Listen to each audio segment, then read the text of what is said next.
Hello, everyone. Welcome back to the RCV Roundtable with Austin. And Nikita.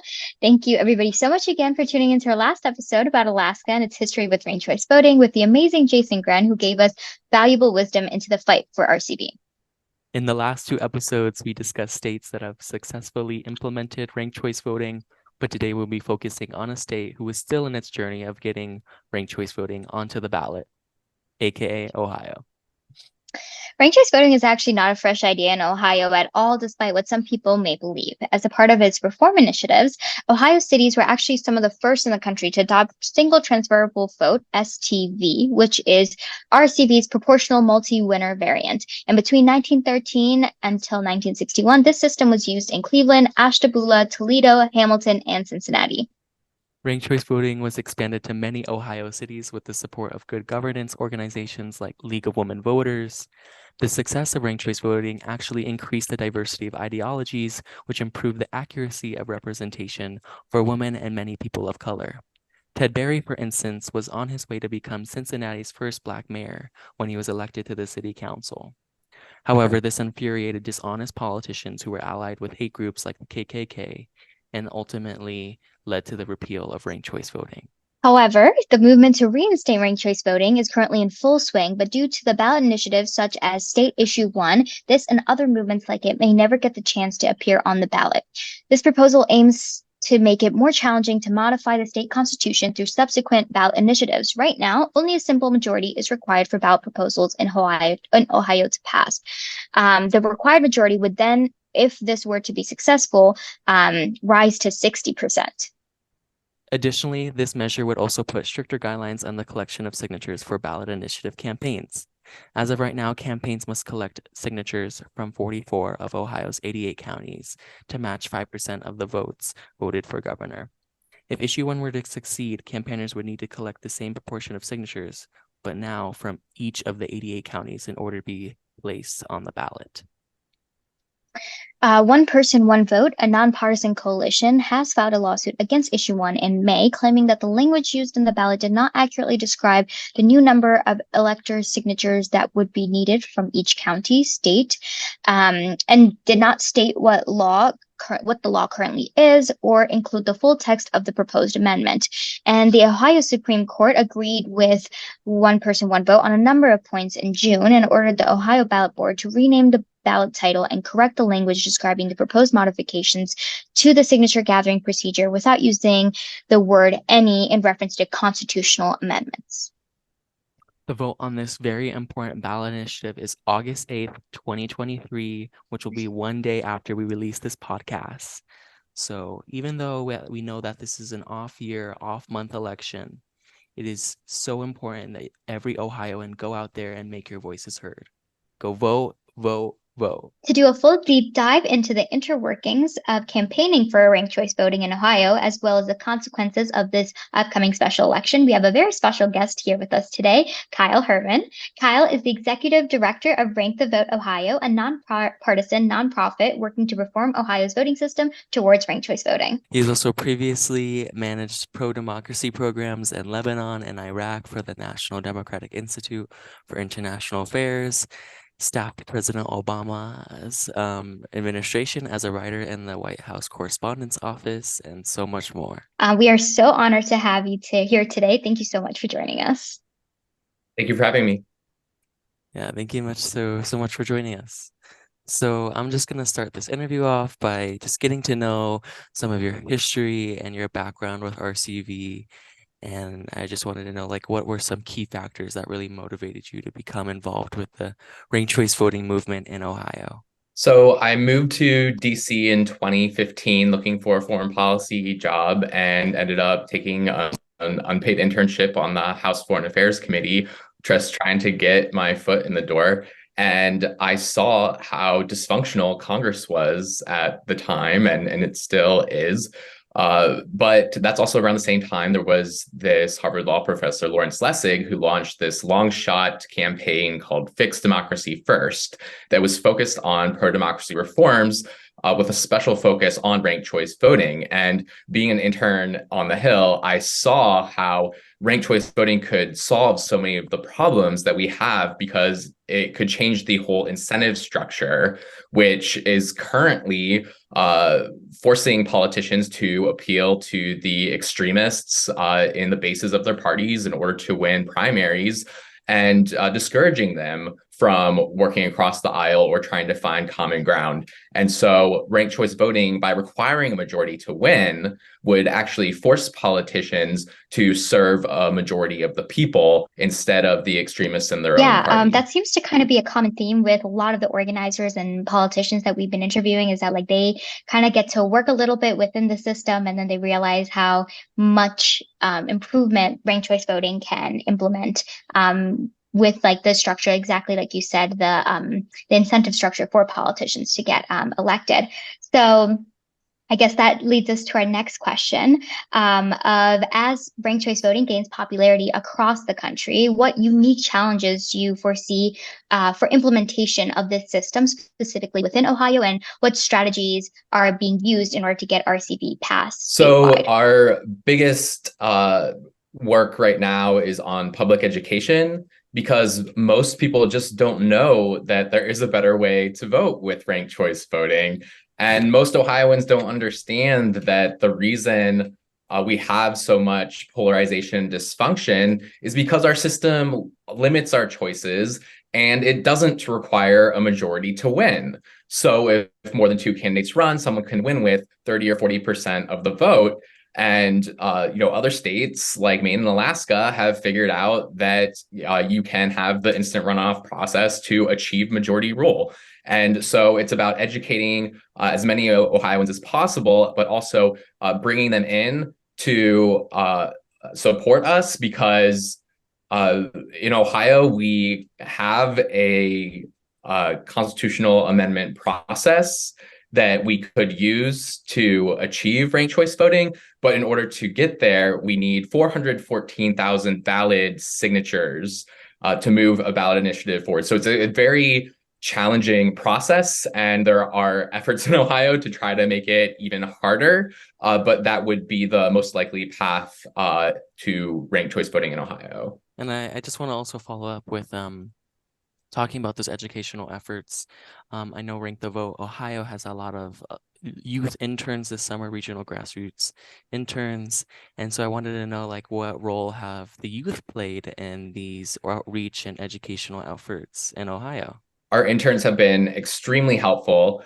We started setting up regional chapters in Ohio earlier this year so that we could have more in-person outreach. And so Ohio has 5 major regions: Northeast, Northwest, Southeast, Southwest, and Central Ohio. And we have chapter leads and organizers in each of those regions in order to facilitate in-person activities like live outreach. And our interns have been super helpful with going out with us to events or even leading canvases themselves in order to teach people about ranked choice voting, ask them to sign their support, and also helping digitally as well. With online outreach, our interns have been creating videos and social media in order to help with the public education and bring that's kind of very similar. We are interns ourselves at Rank the Vote. I know, Austin, if you want to go a little bit into your intern experience at Arizona's Rank the Vote chapter, but I work more in the national sphere, so I haven't gotten as much direct hands-on grassroots experience like the ones you mentioned. But we've been having these intern spotlight series on Fridays that Monica leads, Monica Berkeley. And so it's been really, really awesome to get to hear about, especially like in Ohio, where it's still developing, the ranked choice voting movement is still very much developing, how much, passion that people have for that. And I guess another question to piggyback off of that is that, for most of modern political history, Ohio is known for very, very competitive elections. How do you believe that ranked choice voting could impact the dynamics of political campaigns and encourage candidates to actually focus on issues that matter Right. most to voters? So in Ohio, we have a history of really contentious campaigns, but they have become less and less competitive. And that is partly because of gerrymandering, where many districts, the outcomes are basically predetermined by the way that maps are drawn for to benefit certain political parties. But with ranked choice voting, it could make those races competitive again by taking away that false choice where the nominees are chosen by a very small fraction of the electorate, and then there's no real competition in the general election. But with ranked choice voting, instead of just having to choose between red or blue, you could choose what shades of red or blue or purple, or even it opens the door to more parties being able to compete, like the Libertarians, the Greens, American Solidarity Party, Forward Party. Voters want more choices. 77% of Ohio voters are registered as independents. And so they're effectively disenfranchised by not voting in the primaries. And so if we had ranked choice voting, that would give all voters a greater opportunity to have their voices heard and would force the politicians to work on policies that speak to a majority of Ohioans instead of only the extremists in their own party. Yeah, and I had never heard the shades of red and blue before, so I really like that take, and I do think it's interesting now that we've done. This will be our third interview with an organizer, and it's like the patterns across the different states are very, very telling of having people work towards getting RCV seems very thematic almost. So this is another reason why, we really wanted to have people like you on here, especially as an organizer. The previous two guests that we've had have been politicians. So of course they're organizers, but they do have the political aspect of it. So it's really amazing to have a true bred organizer to kind of talk about how it impacts people on an individual basis. Yeah, I just wanted to pivot us and talk about the election that's going to be happening next week. Next week, Ohio will be having a special election to vote on Issue 1. Issue 1 will be a ballot measure that Ohioans will be voting on that will require future constitutional amendments to have to be passed with 60% of the vote instead of the regular 50% plus one right now. So I just wanted you to walk us through how did we get to this point, and why was it scheduled in an off-year August election? So the Ohio General Assembly has become notorious over the past several years as among the most corrupt states in the country. We had a huge corruption scandal several years ago where a giant electricity company, First Energy, spent over $60 million to bribe our state legislators to pass $1 billion subsidy that has still not been fully repealed, even though the Speaker of the House at the time has been convicted and is now in prison.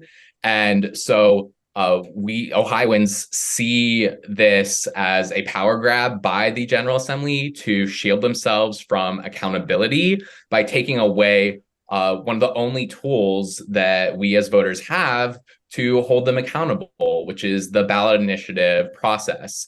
Now, they're claiming that they are trying to protect the state constitution by making it harder to amend. But what they're really doing is making it virtually impossible, because they're not just raising the threshold for passage from 50% to 60%, but they're raising the signature requirements so that in order to even propose a ballot initiative, Ohioans would have to collect 5% of voters' signatures in all 88 counties, meaning that one out of the 88 counties could effectively veto any ballot initiative, and they are getting rid of the cure period, during which if a county didn't meet the signature requirements, normally there are 10 days where petitioners can go out and fix any flaws with the signatures that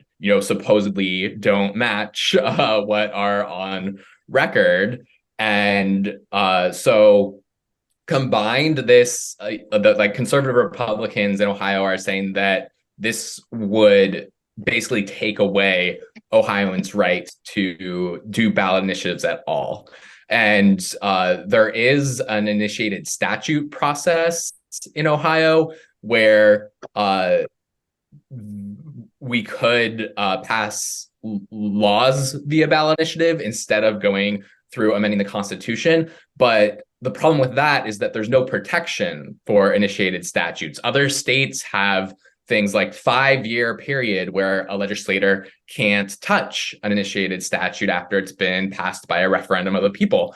But in Ohio, a corrupt legislator could immediately repeal an initiated statute. So it's really meaningless. And if the proponents of issue 1 were serious about our Constitution non-policy document, they would have made the initiated statute process more effective instead of trying to sneak this special election past us in August when most people aren't usually paying attention. But Ohioans are fired up and showing up because we've been working as hard as we can with our partners to get the word out that this isn't about any one issue. This is about protecting democracy itself and holding corrupt politicians accountable.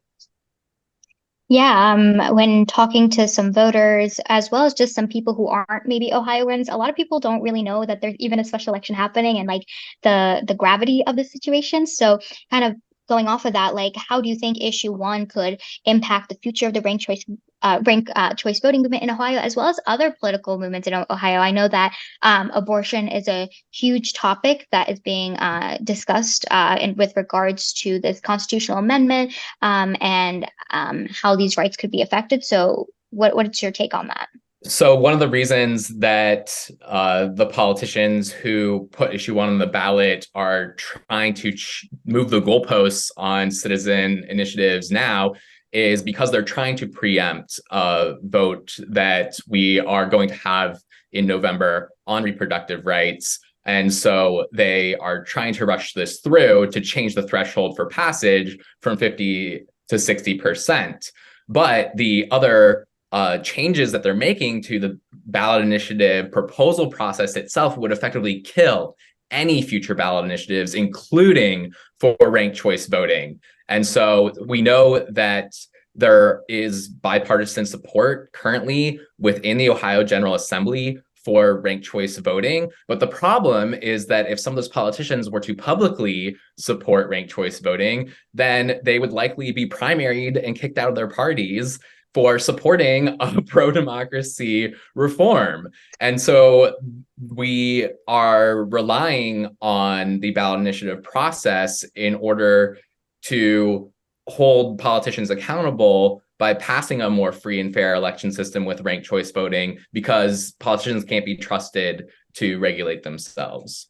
Yeah, you put it very beautifully there. And ballot initiatives are such an important way to try to get any ounce of direct democracy within, our our system that we have currently, like you mentioned in Alaska and in Maine previously, the reason why their ranked choice voting movements have been so successful is because their citizens were actually able to speak up for themselves through ballot initiatives. And so kind of moving this goalpost further to even get close to getting anything accomplished of this sort has definitely far-reaching consequences, not just for ranked choice voting, but also so many other political movements that are happening right now.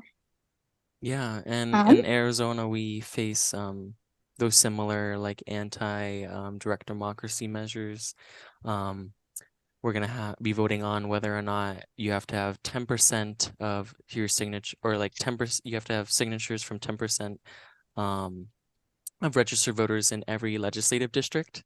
Um, so that could also potentially kill future ballot measures in Arizona. And then we'll probably be voting on a referred amendment from the legislature of the 60% for future constitutional amendments as well. So we are facing similar measures in Arizona to hurt our chances at improving the system through, ballot measures. Do you have any advice that you can give to other states, other organizers, other youth even, that are kind of working towards this movement or are in a similar position, such as Ohio and Arizona, that are still working to get ranked choice voting passed?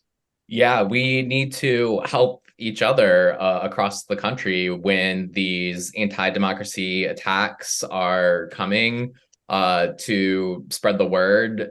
We know people in every state who need to hear this message that as these attacks are coming, we need to show up and protect ballot initiatives and other means in order to make it possible for us to vote on bringing ranked choice voting to our states in the future. And so as Arizona faces similar threats to Ohio, I'm hoping that Ohio will be able to beat this by a large enough margin that it will deter other states from trying to bring these same attacks against their own ballot initiative processes. There were recently similar attacks in states like Arkansas, where they were successful in beating back those attacks. And so I think it's important that we get the word out, and I really appreciate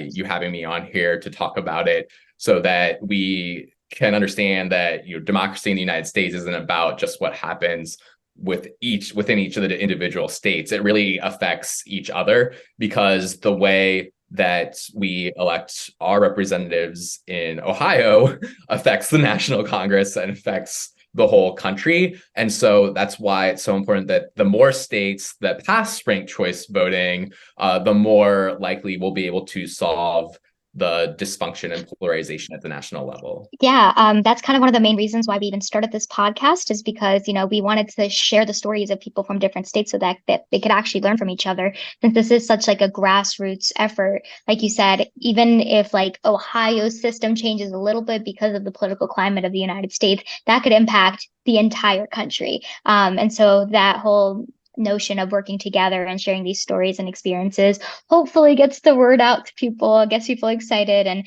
we chose the specific date of August 7th that we will be posting this podcast episode because we want to, get people riled up the day before, since that's probably when people are going to be paying the most attention. Thank you. Yes. Thank you so much for hopping on today and getting the chance to interview with you. So valuable that we're really going in depth with these organizer experiences and talking about what is happening in all these states and with the ranked choice voting movements. And remember, Ohioans, go vote on August 8th on ballot measure 1. All right, folks, that's all we have for you today. Thank you so much for tuning in again and again and listening to the RCV Roundtable. And remember, if you are registered to vote in Ohio, get out to the polls on August 8th and make your voices heard. Also, we'll be taking a very short break here at the RCV Roundtable as Nikita and I will be moving back to Yale this month and starting our next semesters. But don't you worry, we'll be back within the first few weeks of September with new episodes and content. And again, thank you guys so much. It has been such an amazing journey to get to know our audience and also get to know so many amazing organizers from around the country. So we will end with embrace your voice and unlock the choice. Bye, guys. Bye.